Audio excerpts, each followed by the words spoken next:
Yomi is Gittin Chav Zayim, Gittin 27.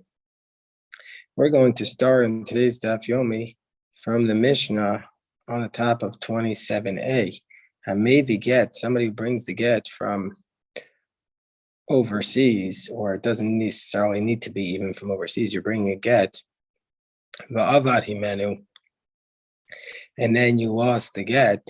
The person who's bringing the get can't find it. Either it's an agent or the husband. Matzah altar, if the person finds it immediately, we're going to say kosher. We're going to say that it's a kosher get. But otherwise it's puzzle. Because why we say it's disqualified? As Rashi says, because maybe it fell from somebody else and this is not his get. Matzah b'chapisa u'b'uduskama. Let's say he found it in the pottery shards, or he found it in a utensil. The chapisa is a utensil, and he has a sign on the utensil that it's his. Or he found it in duliskama. The Gemara is going to tell us what a duliskama is, like a sack that older people used to put their bags in, their stuff in. Or in makiro, so if he finds it in a utensil that he knows it's his, or if he recognizes it, then we're going to say that it's kosher because it's clearly his get.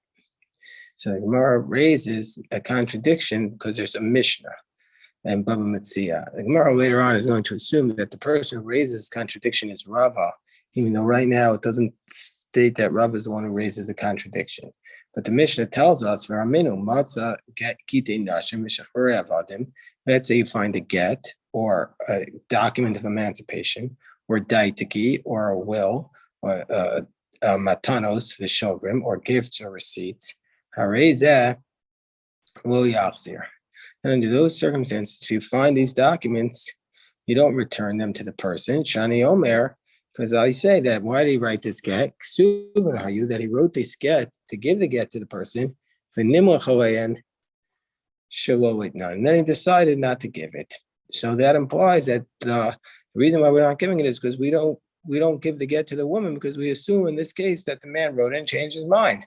Ha'amar, but doesn't the implication of that if he says to know, if he says give it, no, then you would give the get if the man says to give it, and you don't have to be concerned somebody else wrote it.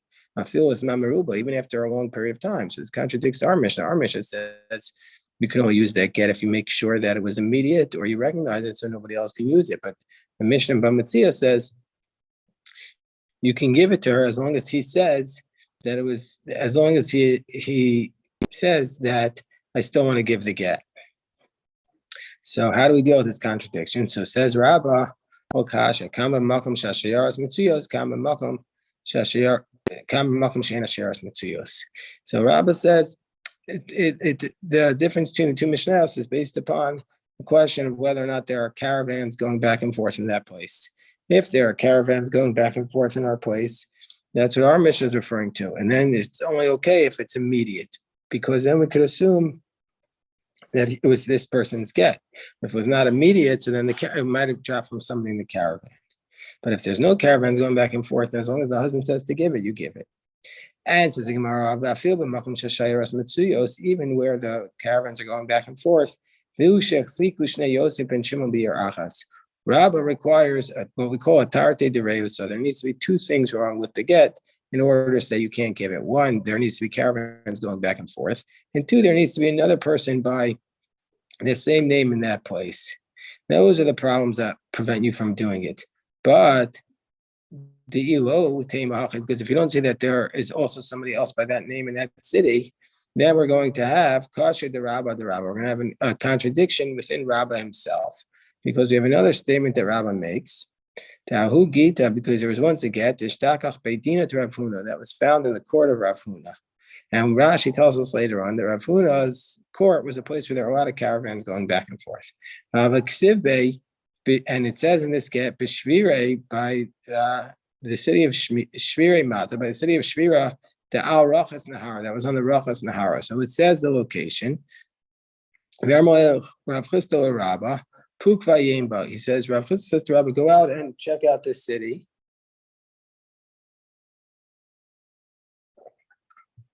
Because at night, he says, so Rav Chutz says to Rabbi, go out and check the city, do orta ba'alaminach. Because at night, we're going to ask you this question. So Rav Huna had said that we have to be concerned that there were two places by that shviri, so you can't return to get to the person. But Rav Chutz says to Rabbi, go out and check to see what the story is. And because Rav Huna is the orta ba'alaminach, Rav Huna is going to ask you. So nafak dak va'ashkachan. So Rabbi went out and he found the Mishnah. Mishnah tells us, Kol ma'asa bezdin harei ze yachzir. So the whole, anything that comes out from a court, which is what's called a ma'asa bezdin, that if you find the contract certified by the court, you don't have to be concerned that it was written and they changed their mind, because so it's a clear case that we don't have to be concerned that the person changed his mind because he did this certification, and so therefore you're supposed to give it back to the person. And this place of Rav Huna was the place where the caravans were found. They got Pasha Yachzir. And so he says to return it. So we see from here that even though there were caravans found there, Rabbi is saying that you have to return the document. So Rav Huna said you don't, but Rabbi says you do on the basis of that Mishnah. And so Alma, we see from here that Shnei Yosef ben Shimon B'Yarachas in the Ilolo. So when would you not return according to Rabbi? Well, if there are two people by the same name in that city. But otherwise, you would return the document, even though their caravans are going back and forth there. So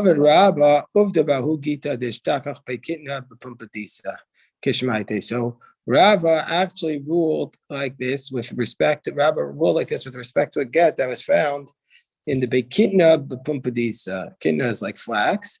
And he ruled like this, meaning say we need both things in order to not return it. We need to be caravans going back and forth, and we need two people by the same name in that city. So what does this mean? What is it? Some say it means that it was a place where they used to steep the flax as they prepared it for its use.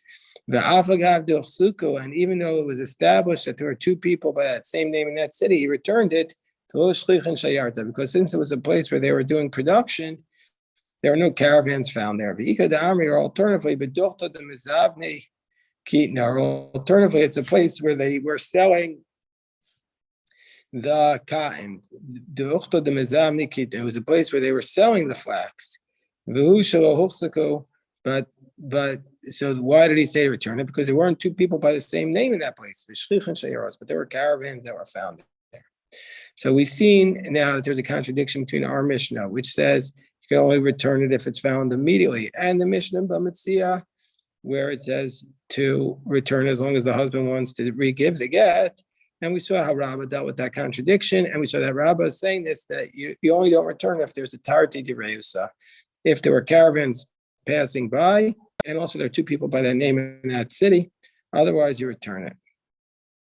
Rabbi Zera, Rami Masnisin Abraisa. Rabbi Zera raised the question on our Mishnah, but not from the Mishnah B'Metzia, but from the Braisa, Umishani. And he also answered it. It says, Tanan, our Mishnah says, Avad, our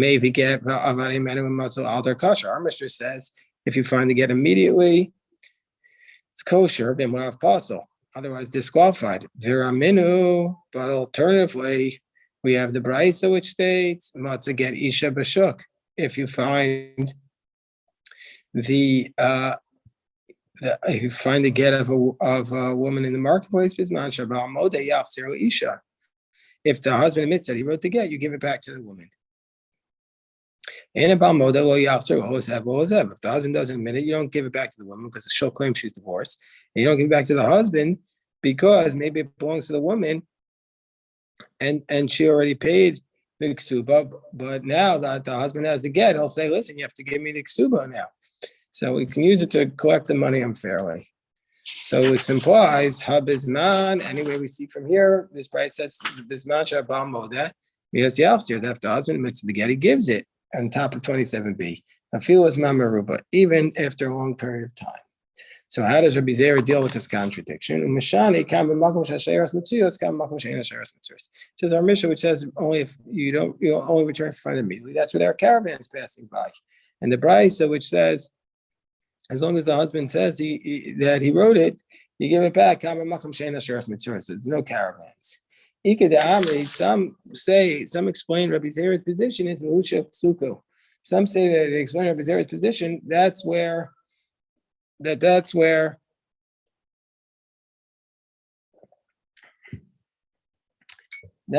established that there are two people by the same name in that city, and who the Hushel Suku who always hire. That means to say that where can you return the Hushel Suku who the lower hadar. Now where there is people by that same name in that city and their caravans, that's where you don't return it unless it's immediate. That's exactly what Rabbah says. Alternatively, even there are not two men by that same name in that city, you still don't return unless it's immediate. And the argues a Rabbah. Gemara says, it makes sense why Rabbah, makes sense why Rabbah didn't raise the question from Rabbi Zera. Why? Because a Mishnah is a stronger question than a Brisa. So if there's a contradiction from a Mishnah in Bamitzia, that's going to be stronger than the contradiction from the Brisa. Rabbi Zera, my time, why did Rabbi Zera raise the question from the Mishnah like Rabbah did? Amracha Mikotani. So Rabbi Zera responds, it never said in the Mishnah Bamitzia, Imamar Tenu, Nosnin Vafilos Mamaruba. It never says in the Mishnah if he says to give it to get, even if he found it much later. Dilma and Amar Tenu Nosnin Kedekaimal altar. Maybe he says to give it if it's immediate. Otherwise you don't do it. So it's not clear that the Mishnah is contradicting.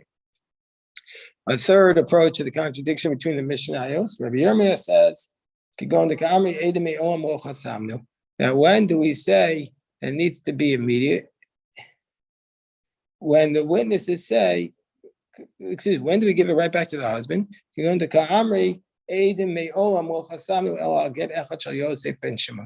we allow the husband to use this get to give to a wife? Where the witnesses say, we only signed one get in our lifetime that was said a get from Yosef ben Shimon. So meaning say we only signed one document.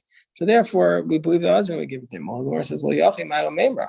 Well, what's the chiddush? And it's clearly it belongs to these witnesses. And the Gemara says, no. Maybe they did only sign one document, but this isn't the document. There's another one. And there's another document which has the exact same witnesses as well. And so therefore maybe this is another document. Fourth approach, that's the approach of Rav Ashi. Rav Ashi says, Rav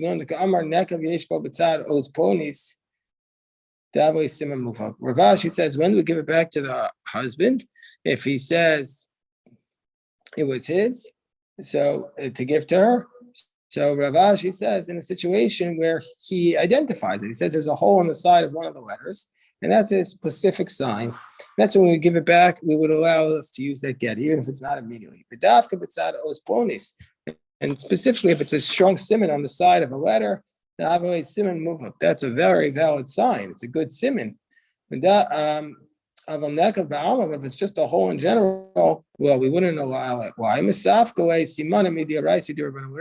rely upon simana. We're not sure if it's a biblical law or rabbinic law to rely upon a siman. So it has to be a very strong siman to allow us to say, yes, she can get divorced with this document, or she is divorced. He lost the get. Rabbi Chana lost the get in the base medrash. How can you lose the get in the base medrash? I mean, how big is the base medrash that you're losing the get? Rashi says he was an agent and he lost it. Okay, so he talked about having a bad day. He gave him the get, he couldn't find it. Amar isi money isli b'gavei itfius an eno isli b'gavei. He says, listen, if it's a question of a siman, I have a siman on it. I know a good mark, and if it's about recognizing my own the document, I can recognize it. So Adrian, so they returned it to him. Amar, so he said, well, Yadan, he says, I don't know if they returned to me mishum simana, because of the signs that I gave on it. Mishum simana adrua kasavri simana de rais, and they say you can rely upon signs, or mishum tvius eina, or if it's because I recognize it. That's only because I'm a yeshiva guy. I'm a Torah scholar. But a regular person can wouldn't rely upon the tefillah saying just recognizing it. It's the second time within a week that we had this concept of tefillah saying. Remember a few days ago we had the concept of tefillah saying by a blind person. He recognizes tefillah saying the call. He recognizes his wife's voice. That was on the bottom of. That was on the bottom of Chav Gimel Amud Aleph. We have the tefillah saying the call. So the Gemara says, but if there were caravans that if it was not immediate that he found it, he's disqualified. Tana Rabbanan Ezu Shalol Altar. What does it mean not to be immediate? So the Gemara here has several suggestions. Rabbi Nassim says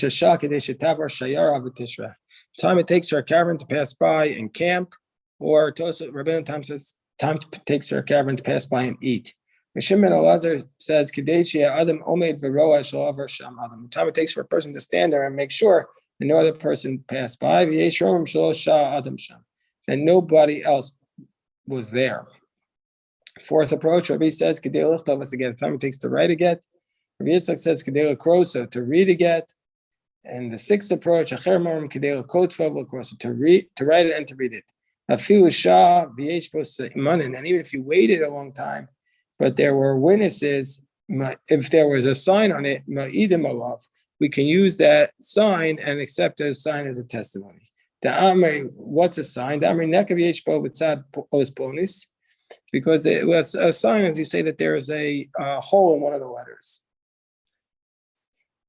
But we don't accept testimony about the entity as a whole, like the army, for example, Aruch Goats, like the documents written on is long or short. Matzu Kasha Bakis, let's say you find the get tied up in a wallet, in a wallet or a ring. We have a sign on it, Oshinimtu Ben Kelev, where we find it amongst his garments or his furniture. I feel it's Mamaruba kosher, even if it's much later, it's kosher because he has a good sign. Halacha is that you can use the get as long as nobody else was there. Rabbi Barchana says, as long as nobody passed by there. So why does he have to say, why to repeat it? Why don't you just say which person the halacha is like? Because there was a tradition that people used to reverse these positions. Matzu bechafisa obedulisk. Now let's say you found it in a utensil or a dulisk. Chafisa. Amar Abba Barchana chemas katan. It's a small jug. Chafisa is a small jug. I think at the start I had said pottery shard, but by the time you see now pottery shard, it's a small jug. That's what the Gemara says. And it's bulzua buaz hisha, or it's a bulzua Rashi, which means it's like a tower meal, which is like a type of leather canteen of some sort. And my gluskama, what's a gluskama? Tlika de sabi. A gluskama is this tlika de sabi. It is this Rashi says this tashka in French, meaning to say it's a sack. It's a sack that the older people on the sabi used to put their stuff in. Okay, so that's today's daf yomi. We can continue, but let me stop the recording.